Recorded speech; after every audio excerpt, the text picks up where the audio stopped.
All right, let's get comfy and real.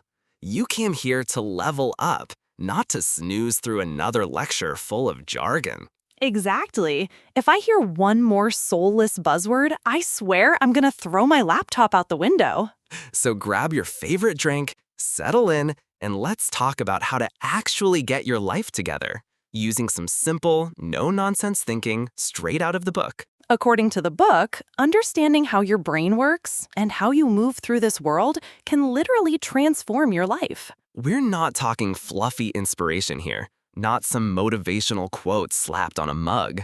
The book teaches us that this journey has two sides. One dives deep into your thoughts, beliefs, and emotions, And the other shows you how to move like a chess master in this messy world. It's mindset meets strategy. Inner peace meets power moves. so here's the big idea.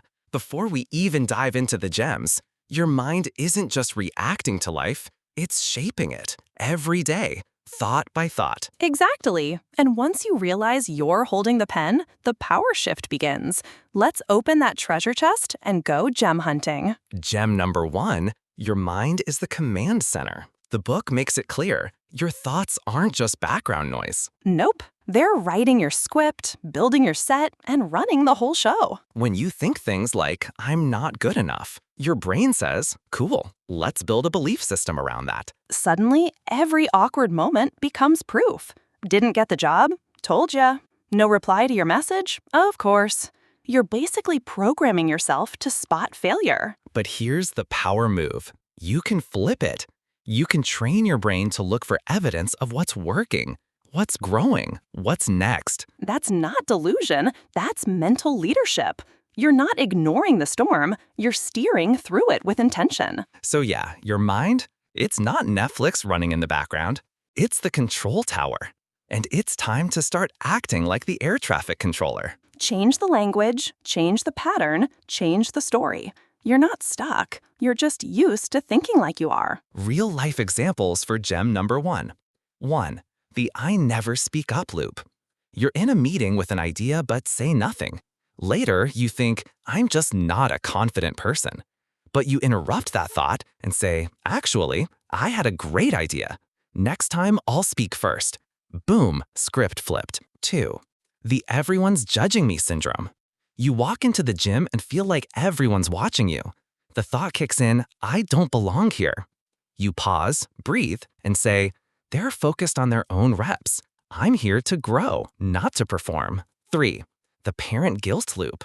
You lose your temper with your kid. Your inner voice screams, I'm a terrible parent. But you catch it. I had a moment. I'm human. I apologize. That's growth. You didn't fail. You reset. Gem number 2, strategy isn't just for generals. Plus real-life examples. Here's the thing. The book makes it clear. Being reactive is the enemy of progress. Yup, if you're always putting out fires, when do you actually get to build anything? Spoiler, you don't. Strategic thinkers pause. They reflect. They zoom out. They don't just pack an umbrella for the storm. They also pack snacks, duct tape, and a backup phone charger. It's not about being fearless, it's about being ready. Strategy is what happens when you stop rushing and start thinking. You want to launch a business? Great. Fear says, what if it fails and I end up in a van eating baked beans with a raccoon? Strategy says, what do I need to know? What's my first step? Where's my margin for error? Same with school. A reactive student says, I suck at this. A strategic one says, what's confusing me and who can help? Strategy is less about genius and more about discipline. It's making space between problem and panic, and choosing action instead of overwhelm. And the truth is, most of the time, you do have time. You're just not using it to plan, you're using it to worry. Real-life examples for gem number 2. 1. The I hate my job loop. You're stuck at a 9-to-5 you dread. Instead of quitting cold turkey, you make a 3-month exit plan. Save money, update your CV, and start applying quietly. Strategic, not reckless. 2. The exam freakout. You realize you're failing math. Instead of spiraling, you list the topics you don't understand, ask for help, and block 30-minute study chunks daily. Boom, improvement in 2 weeks. 3. The life overwhelm spiral. You're juggling kids, work, and errands, chaos. You create a Sunday life reset routine, meal prep, weekly goals, and 15 minutes of quiet. Suddenly, the week feels manageable. Show you care. Gem number 3. Confidence is a muscle, not magic. Confidence isn't this magical gene you're either born with or not. The book says it's a skill, like learning to ride a bike or make a great omelet. Yeah, and like any skill, it needs repetition. Failure, repetition again, and a little bit of cheering. Most people wait to feel confident before they take action, but the book flips that. Take action first, and confidence grows from the doing. Confidence isn't ego, it's proof. Little proof, stacked like bricks.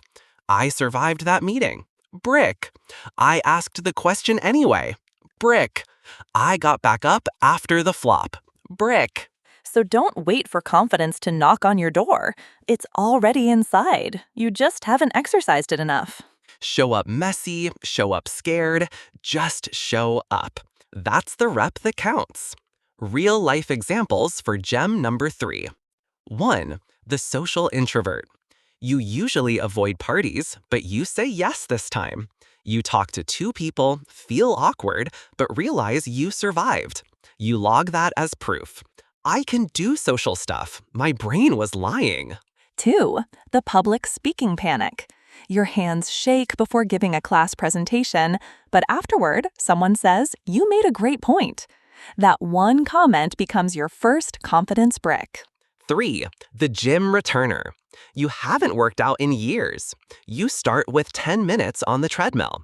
Instead of judging your pace, you think, I came, I moved, I win today. Gem number 4. Be kind to yourself. Plus real life examples. That voice in your head calling you names every time you mess up, the book says it's time to fire that voice. Yeah, replace it with someone who talks to you like your favorite person would. Supportive, firm, kind, and slightly hilarious. Self-compassion isn't weakness, it's resilience fuel. If you punish yourself every time you fall, your brain learns to fear effort. But if you say, "Okay, that hurt, but we're still in this," your brain goes, "Cool, let's try again." Progress doesn't survive in a war zone. And if your head is a battlefield, your dreams don't stand a chance. So be your own safe space, not your own worst critic. Real life examples for gem number 4. 1. The deadline crash. You miss a work deadline. Instead of spiraling with, I'm so unreliable, you say, I dropped the ball, but I've learned what went wrong and I'll fix it. 2. The parenting snap. You yell at your kids after a long day. Instead of marinating in guilt, you hug them, apologize, and say, let's try again tomorrow. 3. The diet detour. You eat half a cake on a Wednesday night. Instead of quitting your health goals, you wake up and choose water, protein, and a walk, no shame. Gem number 5. That inner critic, name it. Plus real life examples. The book introduces a power move most people overlook. Naming your inner critic. Yup, give that voice in your head a full identity.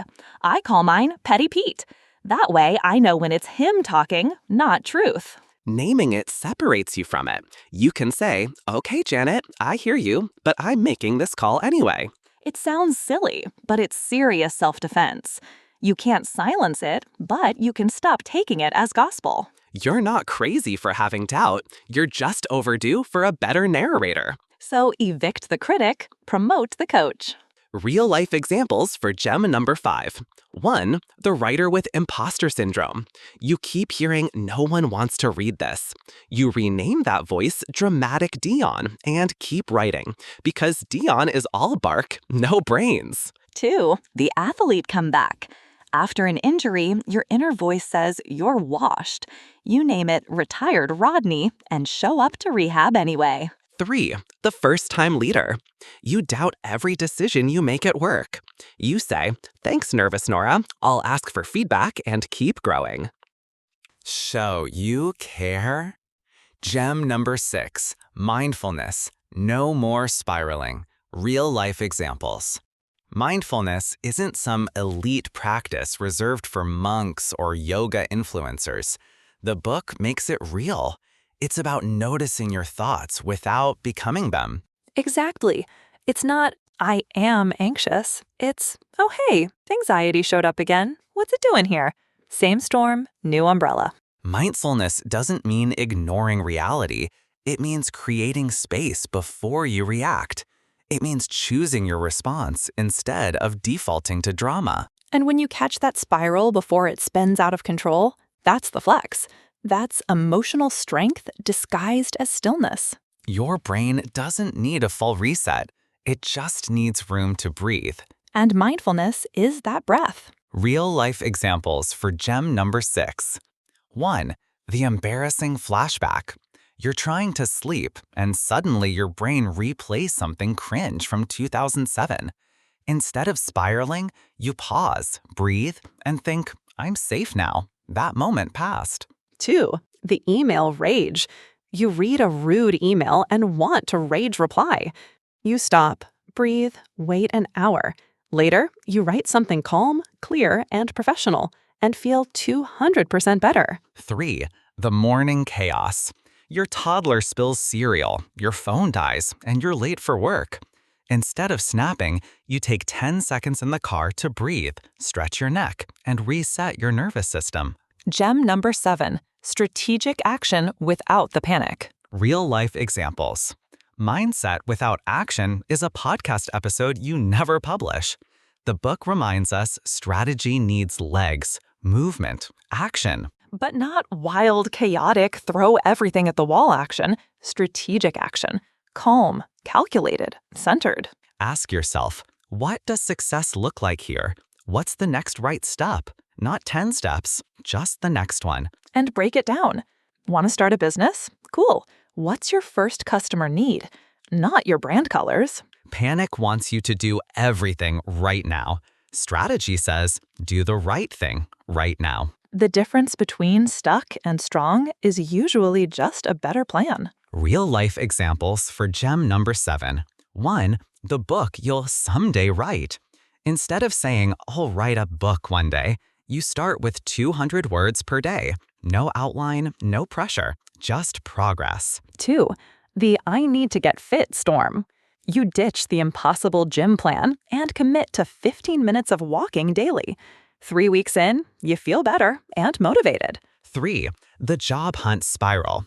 Instead of rewriting your CV for the 9th time, you send one application today and one contact. One small fire lit. Gem number 8, decisions, the emotional fork. Real-life examples.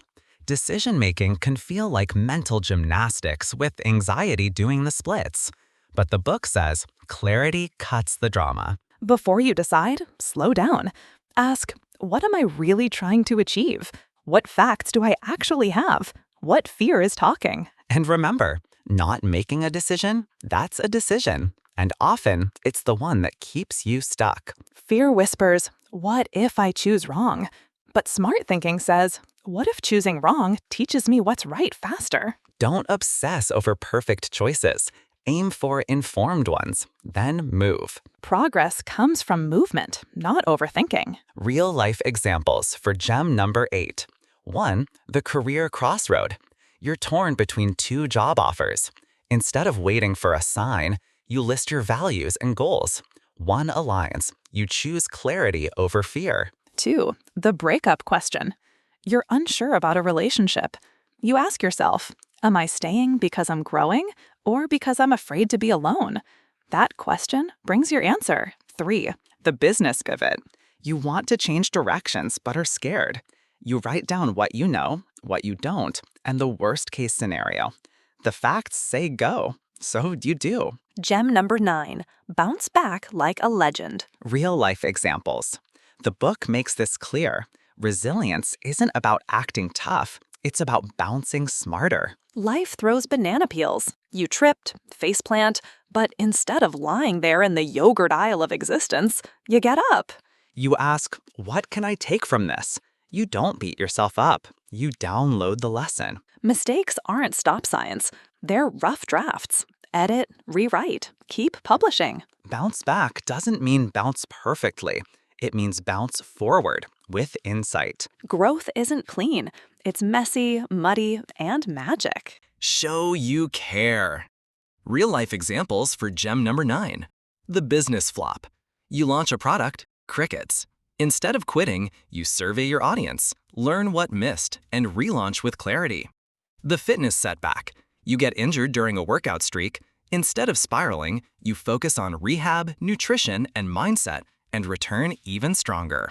The failed exam. You bomb a test. Instead of saying, "I'm not cut out for this," you meet with your teacher, change your study plan, and pass the retake. Gem number 10.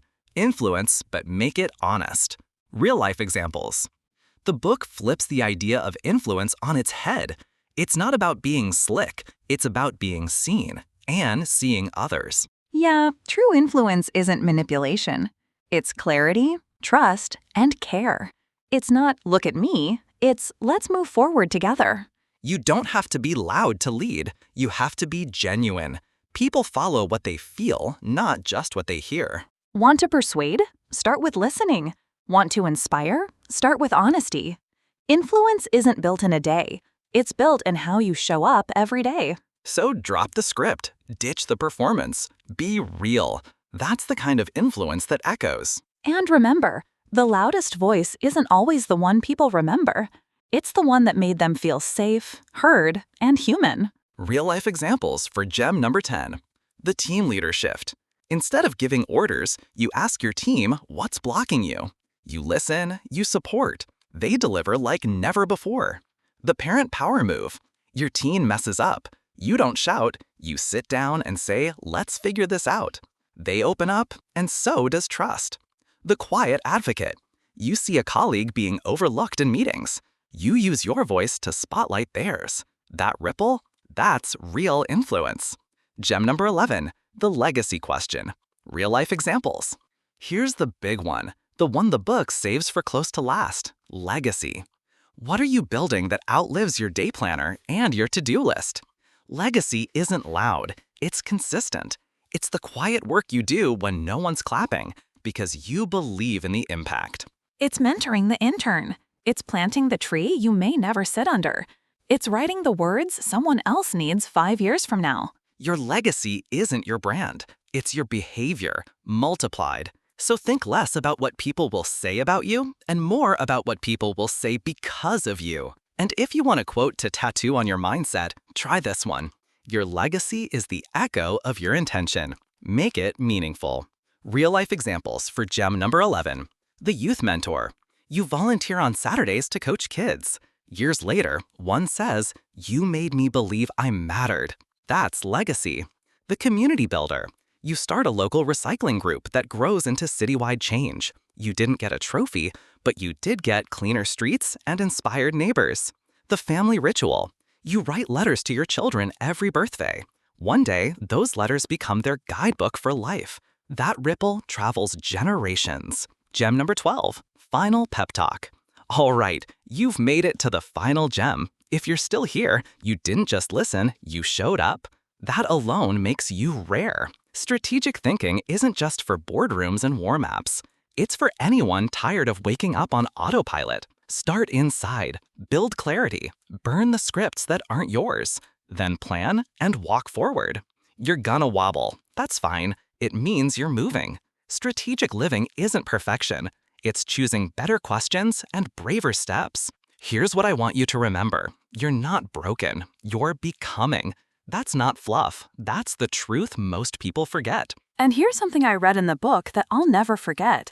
A bird on a branch doesn't fear the branch breaking because it trusts its wings, not the branch. Trust your wings. Stretch them often. And yeah, if they're a little rusky, all the better. That means they've been used. And remember, never listen to your inner critic after 11 p.m. That voice is unhinged and probably needs a snack. Late-night thoughts are liars in sweatpants. Trust the morning version of you. They've got better judgment. Real-life examples. The drop society pander. You quit a job that drained you, even when people told you to play it safe. You trusted your future more than your fear. The first big step.